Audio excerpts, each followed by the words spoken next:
بسم اللہ الرحمن الرحیم۔ میرا نام ہے عبدالخالق درویش۔ ایک سوال ہے کہ ہم کیسے ذہنی طور پہ ایک مستحکم انسان بن سکتے ہیں، کیا ہم بن بھی سکتے ہیں اور کیسے بن سکتے ہیں؟ کیا ایسے ہو سکتا ہے کہ حوادث زمانہ ہمیں ڈسٹرب نہ کر سکیں، ہم سٹیبل رہیں ذہنی اعتبار سے، ایموشنلی، جذباتی اعتبار سے،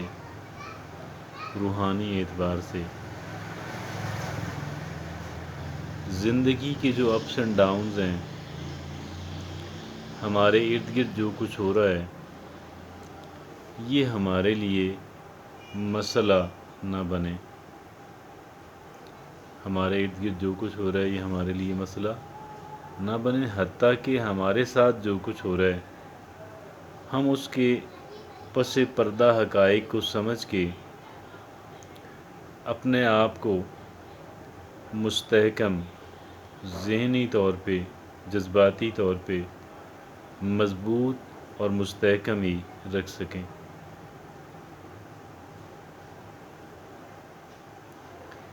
یقیناً ایسا ہو سکتا ہے، اگرچہ کچھ استثنائی کیسز ہی ہیں، ایکسیپشنل کیسز ہی ہیں کہ جو اس مقام کو حاصل کر لیتے ہیں، کر چکے ہیں۔ اس کا مطلب یہ نہیں ہے کہ وہ صرف چند ہی لوگوں کے لیے ہے اور دیگر لوگ جیسے اس پہ عمل ہی نہیں کر سکتے، یا دیگر لوگ جیسے ایلیجبل ہیں ہی نہیں۔ دیگر لوگ بھی اپنے اندر وہ صلاحیت پیدا کر سکتے ہیں، اگرچہ وہ صلاحیت پیدا کرنے کے لیے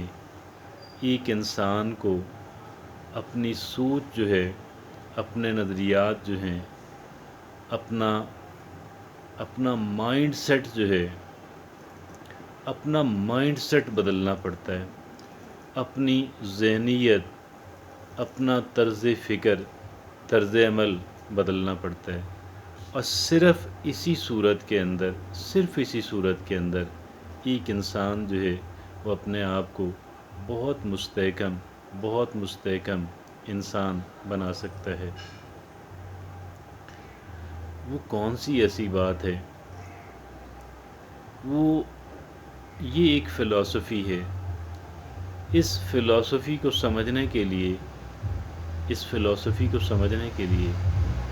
ہمیں کسی دوسرے انسان کی بات جو ہے وہ شاید اس کا احاطہ نہ کر پائے، لیکن صرف اللہ رب العزت کا کلام جو ہے، اللہ رب العزت کی کتاب جو ہے، اللہ رب العزت کے احکامات جو ہیں، اللہ رب العزت کی طرف سے دی گئی رہنمائی جو ہے،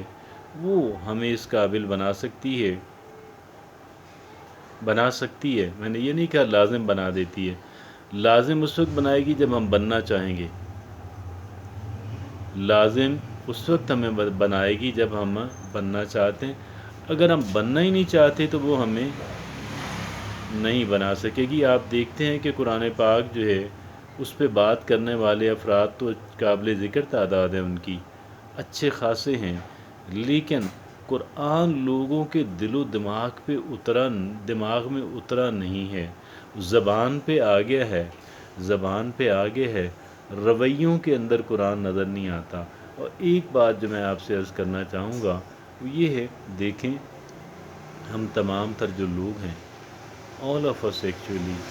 we are not here forever، ہم یہاں پہ ہمیشہ کے لیے نہیں ہیں۔ ہم میں سے کوئی بھی انسان جو ہے وہ یہاں پہ ہمیشہ کے لیے نہیں ہے، ہم یہاں پہ بڑے قلیل مدت کے لیے ہم یہاں پہ بھیجے گئے ہیں، اور ہم نے عنقریب جو ہے ہمیں واپس بلا لیا جائے گا۔ ہم ایک مسلسل سفر کے اندر ہم رہتے ہیں، اور یہ سفر ہے کہ جو ایک انسان کی پیدائش کے وقت شروع ہو جاتا ہے، اور جب تک ایک انسان جو ہے کی سانس چل رہی ہے، یہ سفر ایک انسان کا جاری رہتا ہے۔ حقیقت یہ ہے کہ ایک انسان پیدا ہوتے ہی قبر کی طرف چلنا شروع کر دیتا ہے، اور یہ سفر جو ہے یہ ایک انسان کتنا گزار چکا ہے وہ انسان جانتا ہے، لیکن کتنا باقی ہے انسان اس بات کو نہیں جانتا۔ بعض اوقات یہ ہوتا ہے ایک ہیلدی ہیومن بینگ اور ایک بہت ہی ینگ مین جو ہے، ہم اس کی اچانک موت کی خبر سنتے ہیں کہ یہ ہو گیا کہ وہ ہو گیا، اور ویسے بھی اگر ایک اچانک موت نہ بھی ہو تو بھی یقین کریں وقت جتنی تیزی سے گزر رہا ہے، اگر ایک 50 60 65 55 54 سال کے بندے سے پوچھیں کہ اپنی زندگی آپ کی کیسی گزری تو وہ ایک خواب کی مانند ہی لگتا ہے اور اس سے ڈفرینٹ نہیں لگتا۔ اگر یہ بات ہے تو پھر تو ہم نے عنقریب جو ہے اپنی اپنی قبروں کے اندر چلے جانا ہے۔ یہ ہمارا جو سفر ہے اس نے مکمل ہو جانا ہے۔ ہم نے کتنا سفر گزارا ہم اس بات کو جانتے ہیں، لیکن کتنا سفر باقی ہے ہم اس بات کو نہیں جانتے ہیں۔ اگرچہ ہم ایکسپیکٹیشنز ہماری ہو سکتی ہیں، ہماری توقعات ہو سکتی ہیں، لیکن ہم نہیں جانتے ہیں کہ کتنا وقت ہمیں ملے گا۔ ممکن ہے کہ جتنی ہماری توقعات ہیں اس سے زیادہ مل جائے، اتنا ہی مل جائے، اس سے کم ملے، یا شاید بہت ہی کم ملے۔ تو یہ اتنی انسرٹینٹی جو ہے زندگی کے اندر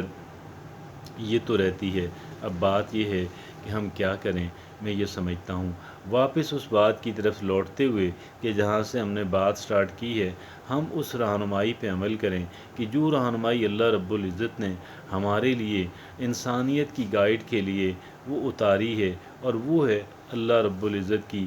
جو ہے وہ ڈیوائن بکس جو ہیں، وہ جو اللہ رب العزت کا کلام جو ہے، وہ جو قرآن پاک کے اندر جو ہے وہ موجود جو چیزیں ہیں وہ ہمیں ان کو سمجھنا ہے۔ ہم کائنات کو سمجھیں گے، ہم گزری ہوئی جو ہے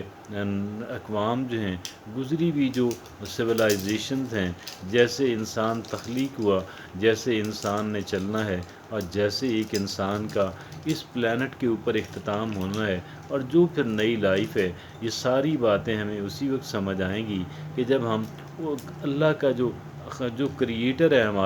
ہمارا جو خالق ہے، ہمارا جو مالک ہے، جب تک ہم اس کی بات نہیں سنیں گے، جب تک ہم اس کی بات کو دل و دماغ کے اندر اتاریں گے نہیں، اس وقت تک میں یہ سمجھتا ہوں ہم ذہنی طور پہ بھی سٹیبل نہیں ہو سکتے، ہم کمزور رہیں گے، ہم بڑے ان سٹیبل رہیں گے، اور ہم کسی بھی صورت چین اور قرار جو ہے وہ ہمیں نہیں مل سکتا۔ اس کی وجہ یہ ہے کہ ہم اس کائنات کی حقیقت سے ہی واقف نہیں ہیں، اور اگر کوئی انسان جو ہے، جبکہ انسانوں کی ایک بہت بڑی تعداد جو ہے وہ اس کائنات کی حقیقت سے ہی واقف نہیں ہے، تو کیسے ممکن ہے کہ اس کو وہ چین اور قرار ملے؟ کیونکہ وہ جو چین اور قرار کا ملنا ہے اس کے پیچھے تو در حقیقت اس فلسفی کو سمجھنا ہے کہ جو اس کائنات کی کریشن جو ہے کریشن والا جو ہے، اس کائنات کو کریٹ کرنے والا جو ہے، جس کا جو پلان ہے، اگر ہم وہ نہیں سمجھیں گے، کیسے ممکن ہے ہم ذہنی طور پہ ہم لوگ ایموشنلی ایک سٹیبل انسان بن سکیں اور حوادث زمانہ جو ہے وہ ہمیں ڈسٹرب نہ کر سکیں۔ ہم یقیناً بڑی کمزور، بڑی معمولی سی باتوں پہ بھی ہم ڈسٹرب ہو جاتے ہیں، تو کیسے ممکن ہے کہ ہم بڑی بڑی باتیں جو ہیں ہم ان سے بھی ڈسٹرب نہ ہوں؟ یقیناً ہم تو ڈسٹرب ہوتے رہیں گے، نہ صرف بڑی باتیں بلکہ ہمیں تو ڈسٹرب کرنے کے لیے، غیر مستحکم کرنے کے لیے، پریشان کرنے کے لیے چھوٹی چھوٹی باتیں ہی کافی ہیں۔